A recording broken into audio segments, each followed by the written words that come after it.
Creative's back with another soundbar, and they really seem to be honing in on the home theatre market, but they're not going after the big boys like the Q800A from Samsung we reviewed not too long ago. They're keeping it small and well within budget. The Creative Stage 360 is their new Atmos compatible soundbar, and coming in at just under £200, this thing is an absolute steal for the quality you're going to be receiving. And I love this product so much, and it was a great upgrade over the Creative Soundstage V2 that I had on my TV setup previously. The Creative Stage 360 soundbar is what's considered a small form factor. The bar itself sits at 565 by 88 by 75 millimeters, while the subwoofer measures at 115 by 250 by 422 millimeters. Not too big at all, and perfect for either sitting underneath your TV or even your PC monitor if you want some decent sound for your setup. Pretty much all black with a metal grille covering the front and top of the bar, while around the back and sides are plastic. It doesn't cheapen the feel though. Creative has done a great job in making the Stage 360 feel nice and premium. On top of several buttons, which makes more sense here compared to the V2 side button placement, you've got options for power, volume up and down, and source to choose your inputs. The rest of the functionality is on the remote, but more on that in a moment. Around the back, you've got a decent amount of inputs. The main one, of course, is the HDMI ARC input for connecting your compatible ARC return television. This will enable any input on the TV to play audio through the soundbar. Do remember to activate this in your TV sound options though. You've got also two HDMI 2.0 inputs on the soundbar for peripherals like an Xbox and a PlayStation, for example, and you use the remote to switch between the two.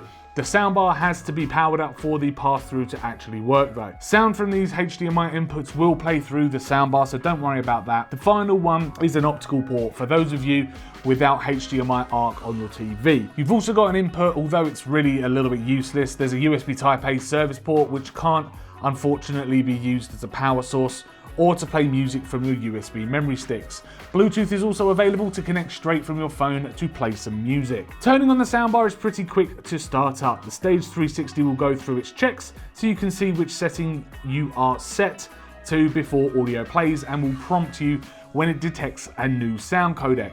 There's a small screen on the front and in the center, which isn't too intrusive in dark rooms. I never found it hugely bright and distracting enough to bother me while watching movies with the room lights off. I used the Creative Stage 360 with my Hisense U7Q and set my audio settings to auto. This made the Stage 360 do all of the grunt work for me. Now, when I was watching Saving Private Ryan, a 5.1 audio movie on Netflix, the Stage 360 automatically detected Dolby Surround audio. But when I switched to Drive to Survive, the F1 documentary series on Netflix, which is in Dolby Atmos, the 360 set itself to Atmos, so it did everything automatically for me. So going back to Saving Private Ryan, although not Atmos compatible as explained and through Netflix, did sound pretty incredible. The Stage does a great job of separating audio, so bullet ricochets were heard with precision, and explosions, if the subwoofer is turned up, sounds super boomy. The issues I did come across though was quiet dialogue when things were happening in the background. It was drowned out, especially through a film like Private Ryan, for example, with gunfire and big orchestral scores going on. The dialogue at times was hard to hear. Switching over to Disney Plus, and admittedly I was running it through my Xbox as my TV unfortunately doesn't have access to the Disney Plus app, I watched Avengers Endgame. What better film to test than that? The bit where everyone comes together for a big bundle at the end, and my gosh, my living room came alive. Turning the volume up really loud, there was no real distortion to be heard, and everything seemed very well controlled. I would have liked a bit more detail in the highs, but that's really nitpicking at this point. The Atmos effect isn't the best, which for any soundbar sporting Atmos compatibility is pretty hard to replicate anyway, as all sound comes from the center by your TV.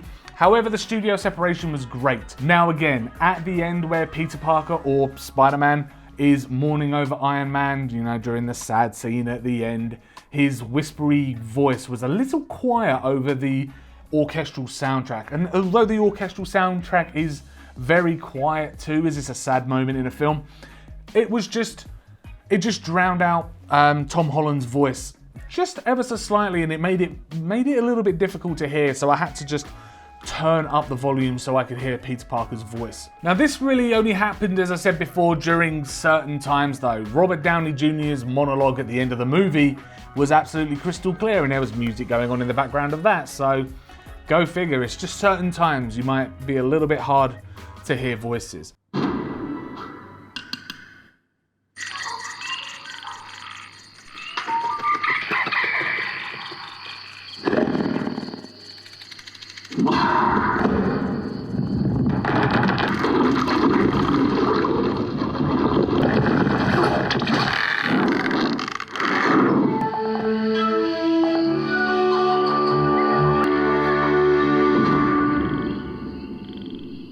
The remote control is pretty basic, but it's where you get to the 360's main settings. There's a few sound modes to choose from, of which I stuck to movie, but you do have a night mode which lowers the bass to stop those boomy thuds, and music mode. There's also a near and far mode that you can switch between. Near is for use under 1 meter, so if you're using it at a desk, for example, as a PC speaker, and far is for anything over 1 meter, which is what I had it set to when watching movies on my big screen. You can also adjust your bass level too from -5 to +5, of which I swapped between +3 and +5 depending on what I was watching. Sometimes the bass was just a little bit too heavy and felt bad for annoying the neighbors, but if you have the luxury of cranking it up, then go ahead.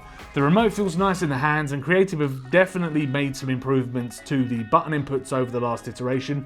Button presses feel a little bit more accurate and clicky and less spongy over the last remote. The Creative Stage 360 is a fantastic soundbar for the living room viewing to bring some big life to your movies. It delivers everything you'd expect from an external sound source: big audio, lots of rumbly bass, room-filling sound, and a decent set of features. Next time, I'd like to see some kind of clear audio feature that many other soundbar makers tout, but for what it is, I couldn't recommend it more if you're not wanting to spend thousands on an audio solution for your telly. Sure, it doesn't do Atmos as you'd expect, but still it's a soundbar and you haven't got hundreds of speakers dotted around, exaggeration of course, to really bring Atmos to your living room. It's cheap, coming in at £200 I think on the Creative website at the time of making this video.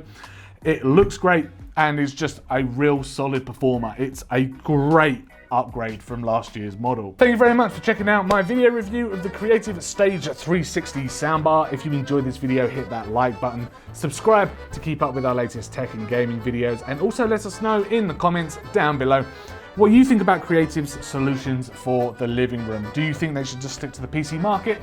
Or if you've tried one of these or one of the previous models, let us know what you think on that as well. As I said, thanks very much for watching, and we'll see you in the next video.